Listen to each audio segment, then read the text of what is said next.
Albert, you've got to admit, you've got quite the brain on you. Few people on Earth have ever even come close.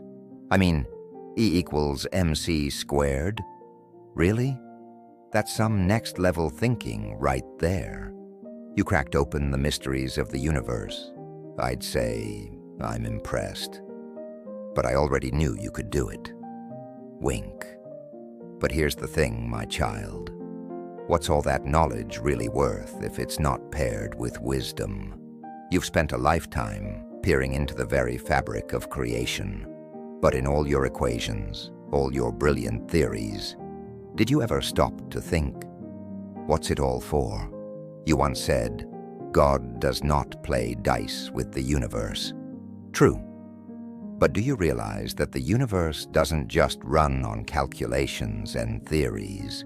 It runs on love and grace. Even your discoveries are part of something bigger, something you can't always measure with numbers. Now listen closely, Albert.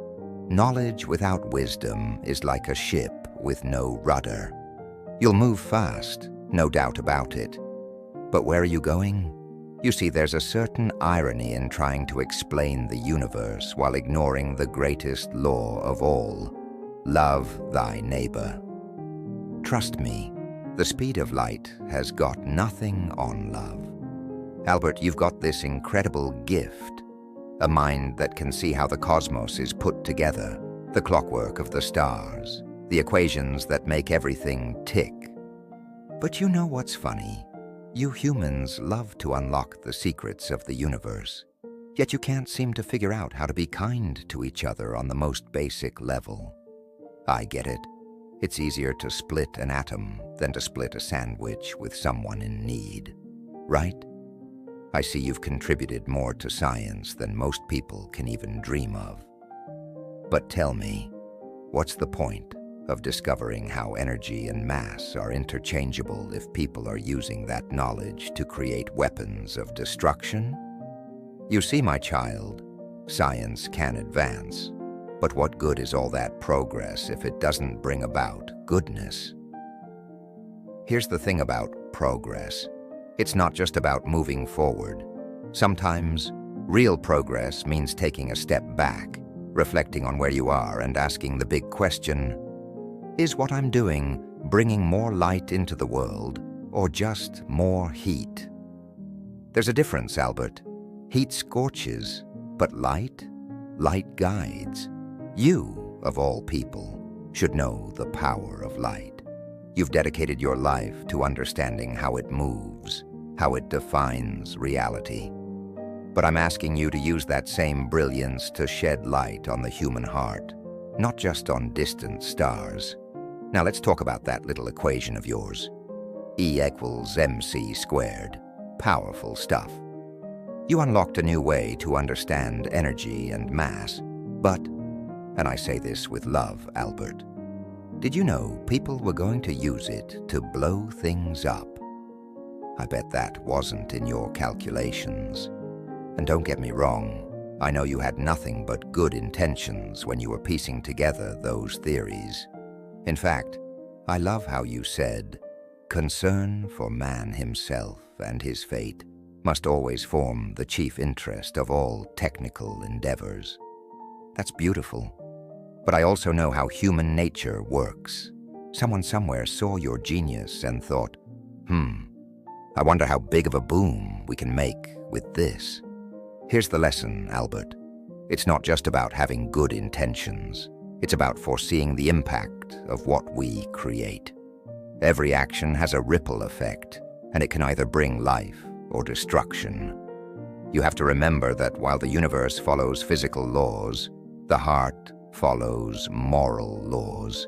So when you share your brilliance, when you contribute to human progress, always ask yourself this: is it contributing to life? Because that's the greatest equation of all. You don't want your legacy to be just about discovering the secrets of the atom. You want it to be about how you helped humanity use that knowledge to create more life, not take it away. Here's something funny about you geniuses, Albert. The smarter you get, the harder it is to stay humble.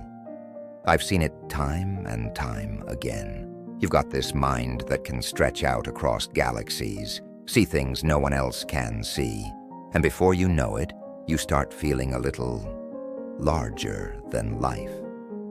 But listen closely, Albert. You know who's truly great, the one who's humble enough to serve. You once said, "The more I learn, the more I realize how much I don't know." Beautiful. That's the humility I'm talking about. Because real genius isn't about how much you can know.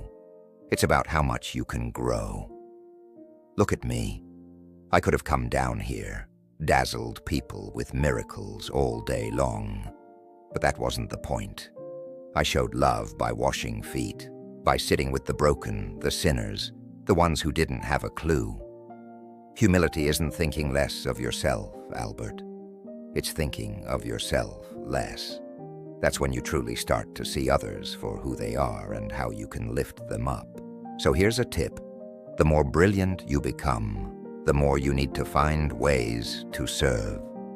Use that massive brain of yours not just to solve problems of physics, but to solve problems of the heart. Because a mind full of knowledge is powerful, but a heart full of humility is unstoppable. You know, Albert, all the equations in the world won't amount to much if they're not powered by love. Yep, that's right. Love. I know. It's not exactly the kind of thing you can plot on a graph or factor into a formula, but it's the most powerful force in the universe. More powerful than gravity, more powerful than the strong nuclear force, even more powerful than light itself. Remember when you said, "Only a life lived for others is a life worthwhile." You were on the right track there, my friend. But here's the tricky part. You can't just say it, you've got to live it. Compassion is the real E=mc² of life. It's the energy that multiplies when you share it. The more love you give, the more life you create. But I get it. Love is messy, unpredictable. It's not like solving for X, it's a lot more like solving for infinity. But that's the beauty of it. Love isn't something you master, it's something you live. Every act of kindness, every time you show mercy, every time you forgive, that's when you're really getting closer to the heart of the universe. So Albert, I challenge you.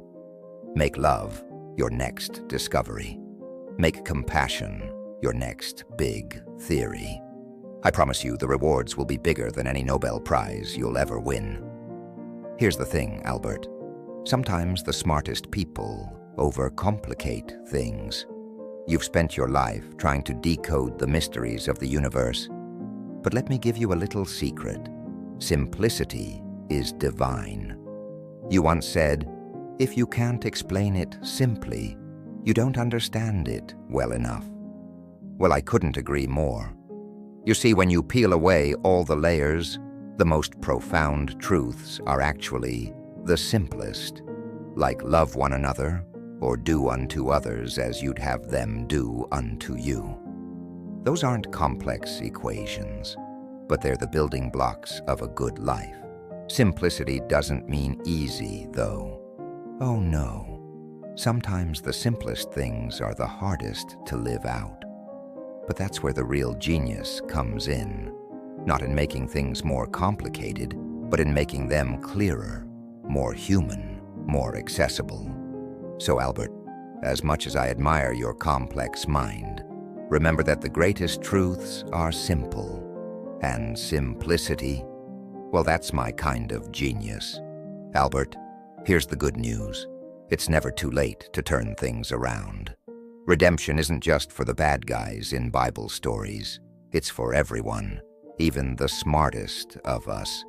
You've already given the world so much, but imagine what you could do if you fully committed to goodness. You've got this incredible gift, this brilliance. Use it to heal, to build, to create. The world needs more than just smart people. It needs good people. People who aren't just inventing, but inventing for the good of all. Every day is a new opportunity to start fresh. You don't have to change the whole world, but you can change your world by how you live, how you love, how you inspire others to be better. That's where real fulfillment lies, Albert, in living out your purpose to lift others up, to be a beacon of light in a world that sometimes feels very dark. So here's my final tip for you. Don't worry so much about finding the answers. Focus on being the answer. Be the light in the world. Because in the end, the greatest force isn't found in equations or in the stars. It's found in the love you show, the lives you touch, and the goodness you leave behind. Albert, you've had quite the ride. Your name is synonymous with genius, and people everywhere use Einstein as a shorthand for super smart. But let's take a step back and ask ourselves, what does success really mean? I'm going to let you in on something. Success isn't about how many people know your name, or even how many things you discover. It's about how much good you bring into the world.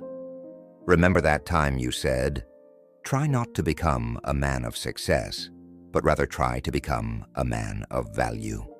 Spot on. Success is fleeting, but value lasts. You don't need to build your legacy on how many theories you publish or how many awards you win. Your true legacy is the lives you touch, the people you inspire, and the good you do. Success that comes from fame and fortune. That's nice, but it doesn't follow you when you leave this world. You know what does? The impact you had on others. So next time you're chasing after that next big breakthrough, Albert, pause for a moment and ask yourself, is this success going to benefit me, or is it going to benefit the world? The greater success isn't just in discovery, it's in helping others discover the joy of living a life that matters.